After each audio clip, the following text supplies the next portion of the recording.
ሳልሳይን ህዝባውን ቀጽሪ ብስኒት መሐሪ እዚ ሬዲዮ ኤረና ድምፅ ራዲዮ ኤረና ስምዕንዶ ምስ መን ይኺ ማለተይሲ ምስም ቀይሕ ባንዴራ ዝሓዙ ዲኺ ምስም ሰማያዊ ዝሓዙ ኢሎም ዝሓትኹም ኤርትራውያን የጋጥምኹም ደለዉ እንታይ ኢልኩም ክትምልስሎም ገሊኦም ኣብቲ ጉዳይ ዘለዎም ዘይዕቱባት ጠማምታ ዘመልክት ከምዚ ቡንዲ ክትሰቲ ሻሂ ኢሎም ዝሓትኻ ዘለዉ ቀሊል ሕቶ እዩ ዝመስሎም ኤርትራውያን ክነሶም ንፖለቲካዊ ኩነታት ሃገርና ሕልፍ ክብሉን ከለዉ ጥራይ ወይ ድማ ኣብ ፌስቡክ ገለ ምዝርዩ ጥራይ ኤርትራውያን ምዃኖም ዘኪሮም ካብ ዝዛረቡ ዓይነት ሰባት እዚ ሕቶ እዚ ብብዝሒ ይስማዕ እዞም ሰባት ኤርትራን ህዝባን ንሓደጋ ተቃሊዖም ኣብቲ ኣፋፊ እዋን ከም ዘለዉ ክፈልጡ ስለ ዘይደለዩ ኣይፈልጡን እዮም ኣበይ ጠጠው ኢሎም ከም ዘለዉ ክትፈልጥ ተመሊስካ ገለ ሕቶም ስትሓቶም ከይሓፈሩ ኣነ ዳ ፖለቲካ ዘይፈቱ ዘይግደስ ይብሉኻ ፖለቲካ ይፈቱኒ ካብ ምባል ዝዓቢ ፖለቲካ ደኣ እንታይ ኣሎ ክበሃል ሰሚዕና ኣለና ብዛዕባቶም ኣብ ባሕርን ሰሃራን ዝሞቱን ዝሳቀዩን ዘለዉ ደቂ ዓዶም ብዛዕባተን ብበኹሪ ከይተደበሳ ብሕሳስ ልደ ውሉደን ዝርዳኣ ዘለዋ ኣዴታቶም እንተዘከርካዮም ድማ ነቲ ህዝብና ወሪዱ ዘሎ ስቃይ ብምስምዖም ጥራይ ምስ ስቃዮም የሻቕሎም ናብ ታሕቶ ንመለስ ካልኦት ከዓ ስምዕንዶ ምዞም ሃገራውያን ዲኺ ተቋመርቲ እዚኦም ኣብቲ ሓጂ ዘላ ባንዴራ ኤርትራ ዘጽለሉን ሃገራውያን ኢና ዝብሉን ንተቃወምቶም ብተቋመርቲ ዝጽውዑን እዮም እቶም ሳልሳይ ጉጅለ ሓተቲ ከዓ ስምዕንዶ ምዞም ንሕና ንሱ ዝብሉ ዲኺ ምዞም ደለይት ፍትሒ ካብዘን ክልተ ስም ሓንቲ ክትመርጽ ይእዝዝኻ እዚ ምስ መን ኢኻ ዝብል ሕቶ ኣብ ነፍሲ ወከፍ ቤትን ማሕበረ ኮማትን ሃይማኖታዊ ትካላትን ኣትዩ ኸዓ ንኤርትራውያን ጫቕ ዘብል ዘሎ እዋናዊ ጉዳይ ኮይኑሎ ኣብዘን ዝሓለፋ ክልተ ዋርሕ ክጠቓለላ ዝኽእል ዓለታት መበል ርብዒ ዘመን ናጽነት ኤርትራ ተጸንቢሉ ናይቲ ዝተደሰቐ ከበሮታት መቓልዕ ከይሃጠመን ከሎ ድማ ኣማኢት ኤርትራውያን ኣብ ማእከላይ ባሕሪ ሃሊቖም ኣብ መንጎ ኤርትራን ኢትዮጵያን ኩናት ተኻይዱ ሰማዕታትና ኣብ ዕለተ ርብዒ ዘበን ዝኽሮም ቁጽሮም ወሲኾም መራሕቲ ኤርትራ ብገበን አንጻር ሰብኣውነት ከኽስሶም ዝኽእል ጭብጢ ረኺብና ተባሂሉን ደገፍትን ተቃወምትን ትጸብጻብ ቅርዓታት ጀኔቫ ኣዕለቕሊቖሞ ብዘይክኡ እውን ካብ እስራኤልን ኢትዮጵያን ዝተሰምዐ ንመንግስቲ ኤርትራ ዝቃወም ድምፂ መንእሰያት ኣብ ኤርትራ ዝተረፈ ሰብ ኣሎ ዶ ዘብል እዩ ነይሩ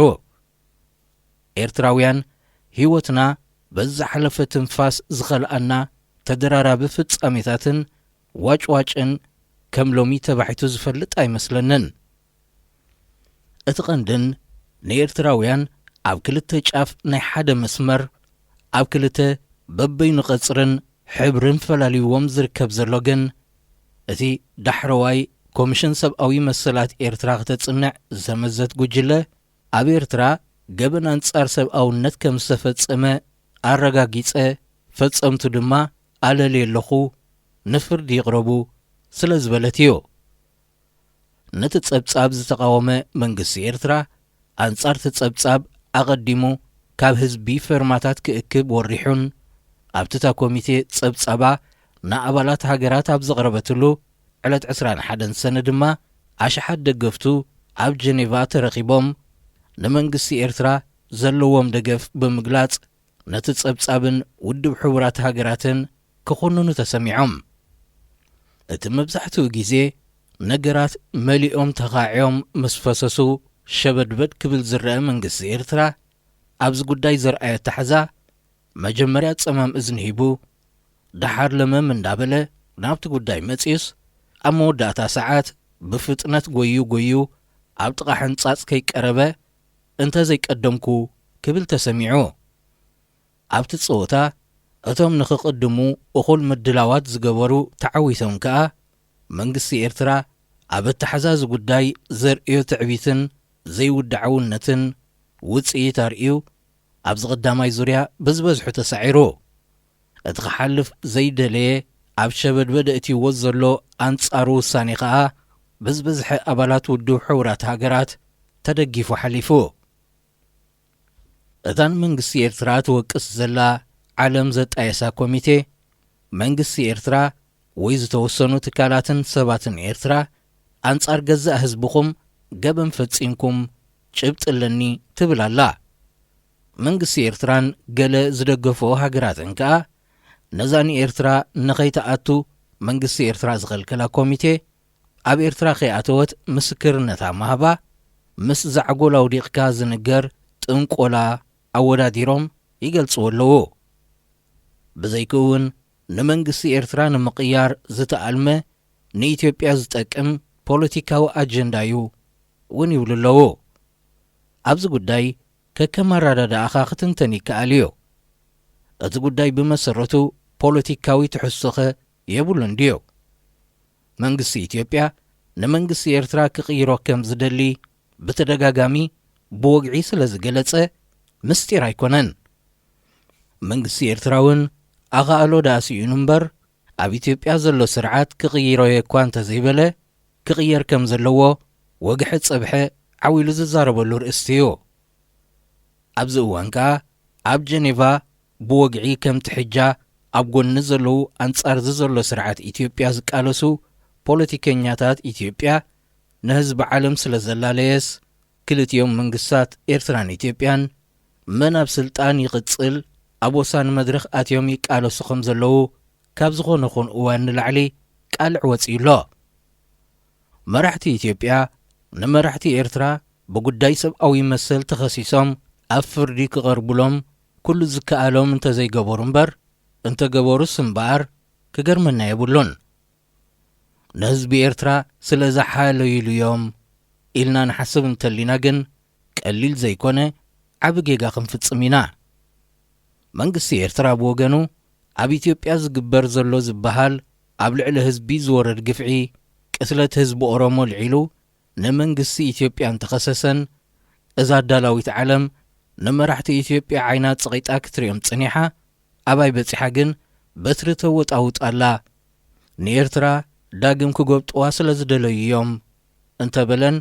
ናብቲ ፖለቲካዊ ዕላምኡ ዘብጽሖ ልክዕ መገዲ ሒዙ ከም ዘሎ ክንርዳእ ንኽእል። እዚ ብኽልቲኦም መንግስታት ብጋህዲ ዝዛረብሉ እቲ ሓደ ነቲ ካልእ ናይ ምብላዕ ርጉጽ ኣጀንዳ ምዃኑ ፍሉጥን እውጅን እናሃለዎ ደኣ ስለምንታይ ሕጂ ምስ ካልእ ጉዳይ ሰብኣዊ መሰላት ተደባሊቑ ሰብ ዝህውትት ዘሎ? ኣብዚ ጉዳይ እዚ ኣንታ ናይቲ ጉዳይ ዋናን ግዳይን ዝኾንካ ህዝቢ ኤርትራ ፖለቲከኛ ሰብ ኮንካ ዘይኮነ ሰብ ጥራይ ኮንካ ፍረድ ትበሃል ኣለኻ እሞ እቲ ግዜ ዕድል ዝህብ ስለ ዘይኮነ እንታይ ይፍርድኻ? ህዝቢ ኢትዮጵያ ኸ እዞም ክልተ መንግስታት ናይ ሞትን ህየትን ቃልሲ ኣብ ዘካይድሉ ዘለዉ እዋን እንታይ ይርእይትኡ? ንፍቶ ንጽላእ ክንጐስዮ ዘይብልና እዋናዊ ርእስቲ እዩ።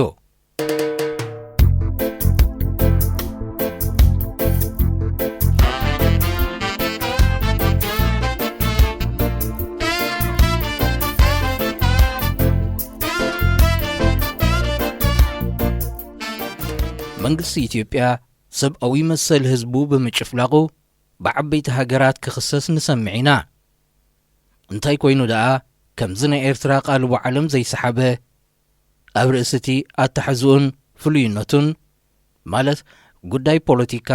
ረብሓ ምቕዳም ከም ዘሎ ነረጋግጽ። ክሳብ ሕጂ ከም ዝተረኣየ ዳርጋ ኣብ መንጎ ኩለን ሃገራት ዘሎ ርክብ ቀዋሚ ረብሓ እምበር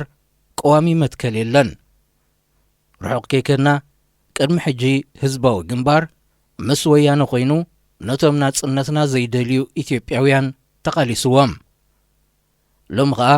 ምስቶም ተጻባእተይ ዝብሎም ዝነበረ ኮይኑ ንወያነ ይቃለሶም ኣሎ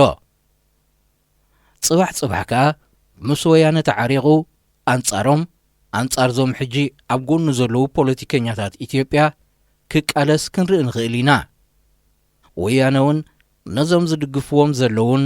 ኣንጻር መንግስቲ ኤርትራ ሆ ዝብሉ ዘለውን ኣሽሓት መንእሰያት ከምዚ ኣብ ሱዳን ንሪኦ ዘለና ምስ መንግስቲ ኤርትራ ተዓሪቖም ኣሕልፍ ኣቢሎም ክህብዎም ይኽእሉ እዮም እዞም ክልተ መንግስታት ኤርትራን ኢትዮጵያን ስርሖም እዮም ዝሰርሑ ዘለዉ እቲ ዝሕዝን ግን እዚ ክልቲኡ ህዝብታት ስርሑ ጠፊእዎ ስለ ዘሎ እዩ ዝበዝሐ ህዝቢ ኤርትራ በዝን ተኸድክን ወድኽን ይሞተክን በትን ተኸድክን ሓውኽን ይሞተክን ኮይንዎ ዘሎ ዕግርግር መትሓዚ ስኢኑሉ ምስቃጥ ዝመረጸ ይመስል ገሊኦም ኤርትራውያን ከዓ ንነብሶም ከም መንግስቲ ይሓስብዋ ካብዚኣቶም እቶም ዝበዝሑ ዘይስርሖም ይሰርሑ ከም ዘለዉ ኣይፈልጡን እዮም እቶም ንዕኦም ዘለዓዕሉ ውሕዳት ግን ምስ መንግስቲ ንሶም ዝፈልጥዎ ረብሓ ስለ ዘለዎም ንጥቕሞም ክብሉ እዮም ንነብሶም ኣብ ቦታ መንግስቲ እትዮም ዝዛረቡ ነዞም ከምዚኦም ዓይነት ህዝቢ ከዓ መንግስቲ በታ ንሱ ዝደልያን ትጥዕሞን ጥራዩ ዝጥቀመሎም እምበር ንሱ ብዘይምእምኦ ጉዳይሲ ህላዊኦም እውን ኣይዝክሮን እዩ ወይ እውን ኣብቲ ናይ ረብሓ ዝምድና ዘለዎ ላዕለዋይ ኢድ ንምርግጋጽ ስራሕኩም ግበሩ እዩ ዝብሎም እዚ ከምዚ ዓይነት ሕንፍሽፍሽ መብዛሕትኡ ግዜ ኣብ ሓደ ብኲናትን ድኽነትን ድንቁርናን ዝተዳህከ ህዝቢ ዝርአ ወለዶታት ዝበልዕ ዘሕዝን ክሰት ኮይኑ ኤርትራ ሃገርና ሓንቲ ካብአን ብምዃን ኣብ ታሪኽና ከም ሓደ ዓብዪ ሃገራዊ ክሳራ ተመዝጊቡ ክነብር እዩ ስለዚ እቶም ከይተምሃሩ ዘምሃሩና ወለዲ እንታይ ከም ዝገብሩ ጠፊእዎም ስቕ ኢሎም ተዓዚሞም እንተረአና ወይ እውን ንነብሶም ከም ህዝቢ ዘይኮነ ከም መንግስቲ ክሓስቡ እንተተዓዘብና ሎሚ ብሃገርና ኤርትራ ኩሉ ነገር ዘይንቡር ኣብ ዝኾነሉ እዋን ክገርመና የብሉን እዚ ሕጂ ኣብ ህዝቢ ኤርትራ ተኸሲቱ ዘሎ ዝግርመና ዘሎ ናይ ረኣያ ሕንፍሽፍሽ እምበር ናይቶም ኣቐዲሞም ከይገረሙና ከይተገደስናሎም ወይ ብዕቱብ ከይረኣናዮም ዝሓለፉ ፍጻሜታት ድምር ውፅኢት እዩ ኣብ ዝኾነ ሃገር ዋላብቲ ስልጡንን ዴሞክራሲያውን ተባሂሉ ዝዝረበሉ ጸባስትዩና ጥዑም መንግስቲ እዩ ዝበሃል ዳርጋ የለን እቲ ፍልልይ ትብድሆታትን ዓይነታትን ጥራይ እዩ ዝኾነ መንግስቲ ህዝቢ ነፃ ኮይኑ ስርሑ ክሰርሕ እሞ ነቲ መንግስቲ በዚ እቶ በዚ ውፃእ ኢሉ ክሕይሎ ፈጺሙ ይደልን እዩ እቲ ህዝቢ ሓያል እንተኾይኑ ግን ትካላት ሃኒፁ ነቲ መንግስቲ ከፍርሖ ይኽእል እሞ መንግስቲ ከይፈተወ መስ ህዝቢ ተመሳሲሉ ይሰርሕ ኣብዚ ዝለዓል ሕቶ እቲ መንግስቲ ነረብሓ ህዝቢ ዝሰርሕ እንተኾይኑኸ ዝብል እዩ እዚ ሕቶ እዚ ብፍላይ ብደገፍቲ መንግስቲ ኤርትራ ብዙሕ ግዜ ክጥቀስ ይስማዕ ርሑቕ ኣይንኸይድ እዞም ብቐረባ ንፈልጦም ክልተ መንግስታት ኤርትራን ኢትዮጵያን ከም ኣብነት ንውሰድ ንረብሓ ክልቲኡ ህዝብታት ዘቐድም ድዮም ዝሰርሑ ዘለዉ ወይስ ንስርዓቶም ማለት ስልጣኖም ድዮም ዘቐድሙ ወይስ ሰላምን ረብሓን ናይ ዝኽልቲኡ ህዝብታት ነዚ ሕቶ እዚኣ ንምምላስ ፈሪሃ እግዚኣብሔር ዘለካ ተራ ንጹህ ሰብ ምዃን እምበር ካልእ ትምህርትን መጽናዕትን ኣየድልየካን እዩ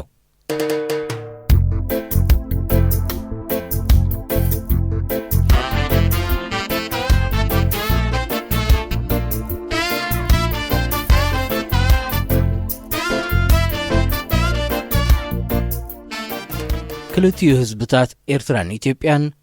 ደኺዩ ደምዩ ብዓብዩ ኸዓ እምነት ብዘንበረሎም መራሕቱ ተጠሊሙ እዩ እዘን ተደጋጊፈን ከዓብያ ዝኽእላት ዝነበራ ኣብ ኣገዳሲ ከባቢ ናይ ኣፍሪቃ ዘለዋ ሃገራት ገለ ፍልልያት እኳ እንተሃለወን ካብ ሰላም ኩናት ካብ ሃብቲ ድኽነት ካብ ትምህርቲ ድንቁርና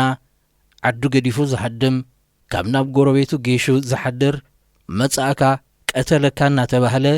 ምዩቕ ክብል ተገዲዱ ዝሓድር ሕብረተሰብ እዮም መስሪቶም ስለዚ ኣብዚ ተመስሪቱ ዘሎ ክልተ ቐጽሪ እዞም ንኽልቲኡ ህዝብታት ዝበደሉ ክልቲኦም ስርዓታት ኢትዮጵያን ኤርትራን ኣለዉ እቲ ሕጂ ሻቒሉ ዘሎ ድማ ዝመጽእ ለውጢ ንመን ዘርብሕ እዩ ዝብል እዩ ንመንግስቲ ኤርትራ ዘርብሕ እንተኾይኑ ህዝቢ ኤርትራ በዳሊኡ ስለ ዝተዓወተ ስቓዩ ካብ ምንዋሕ ሓሊፉ እንታይ ይኽረብሕ መንግስቲ ኤርትራ ተሳዒሩ መንግስቲ ኢትዮጵያ ዝደፍኦ ሓይሊ እንተተዓዊቱ ኸ እዞም ኣብ ኤርትራ ረብሓታቶም ከረጋግጹ ዘንባሃቑ ዘለውን ብገዛእ ህዝቦም ዝኽሰሱ ዘለዉ ኢትዮጵያውያን ንኤርትራውያን ክጠቕምዎም ኢልካ ምሕሳብ ዘይክውነታዊ ጉጉይ ትጽቢት እዩ ኣብዚ ውፅኢት እዚ ህዝቢ ኤርትራ ክሳራ እምበር ረብሓ የብሉን ንኽልቲኦም ስርዓታት ዘርብሕ ክስተትከ ክንርእሉ ንኽእል ብቐሊሉ ዘስምዕ ረኺቦም እንተተዓረቑ ጥራይ ብርግጽ ይከኣል እዩ እዞም ንርብዒ ዘበን ተፈቲኖም ዝፈሸሉ ንኽልቲኡ ህዝብታት ዝበደሉ መንግስትታት ኣብ ስልጣን እንተቐጺሎም ድማ ሕጂ እውን እዚ ክልቲኡ ህዝብታት ተመሊሱ ብታኺላ ይኽሽመም እዚ ክልተ ቐጽርታት እንታይ ዝመስል መህውተቲ ዘይስእን ፖለቲካ ሃገርና ሎብ ዘበን ኣብ ጀኔቫ ከም ዝተረኣየ ብባንዴራ እውን ተፈላለዮም ኣለዉ እቶም ጫሌዳ ፈጢርካ ኮለል ዘይጽልኦም ሓተቲ ኸዓ ረፈረንድም ዘካይዱ ዘለዉ ክመስሉ ካብታ ናይ ኤርትራ ባንዴራ ዘላ ሕብራዊትን ካብታ ናይ ግዜ ፌደሬሽን ባንዴራ ኤርትራ ዝነበረት ሰማያዊትን ህዝቢ ሓንቲ እየን ከድምጽ ይሓትዉ ኣለዉ ብንጹር ተረጋጊጹ ዘሎ ኣብ ክልቲኡ ቐጽሪ ኤርትራውያንን ኢትዮጵያውያንን ፖለቲከኛታት ኣለዉ እዘን ክልተ ቐጽሪ ሓደገኛታት ዝገብረን ከኣ ኣብ ሕቶ ሰብኣዊ መሰላት ህዝቢ ኤርትራ ኣጽሊሎም ዘለዉ ፍሉጣትን ዘይፍሉጣትን ሰብ ፍሉይ ረብሓ ብምህላዎም እዩ ስለዚ ሎሚ ካብዚ ብክልተ ቐጽርታት ተወኪሉ ዘሎ ስእሊ እዞም ክልተ መንግስታት ዝገልጽ ኣቃውማ ዘለዎ ዝተፈልየ ህላዌቲ ሳልሳይ ህዝባዊ ቐጽሪ የድል ኣሎ እዚ ሳልሳይ ህዝባዊ ቐጽሪ ውድዓዊ ህላዌ ኣለዎ ብቑዓት መራሕቲ ስለ ዘይረኸበ ኣባላቱ ኣይተወደቡን ኣይፋለጡን እውን እዮም መብዛሕትኦም ፋሕፋሕ ኢሎም ወይ ኣስቂጦም ዘለዉ እዮም እቲ ዝበዝሐ ግድን ኣብዘን ክልተ ቐጽርታት ክህሉ ዘለዎ ዝመስሎ ግን ከኣ ህዝባዊ ረብሓ ዘገድሶ ሰብ ግን ብሓንቲ ጻውዒት ንእለቱ ናብዚ ሳልሳይ ህዝባዊ ቐጽሪ ክግዕዝ ይኽእል እዩ እዘን ፖለቲከኛታት ወይ ሰብ ፍሉይ ረብሓ ሓቒፈን ሃጢረን ንሪአን ዘለዋ ክልተ ቐጽርታት ድማ ዕርቃን ሰብ ኣጋጢምዎን በረውሮው ክብላ ክንሪአን ኢና ሽዑ ጸባን ማይን ክፈላለዩ ይርሓሰና ዝተባህለ ህዝቢ ቈጽሊ ዘውደቐሉ ድማ ክነግስ እዩ ሰላም ክሰፍን እዩ ስኒት መሓሪ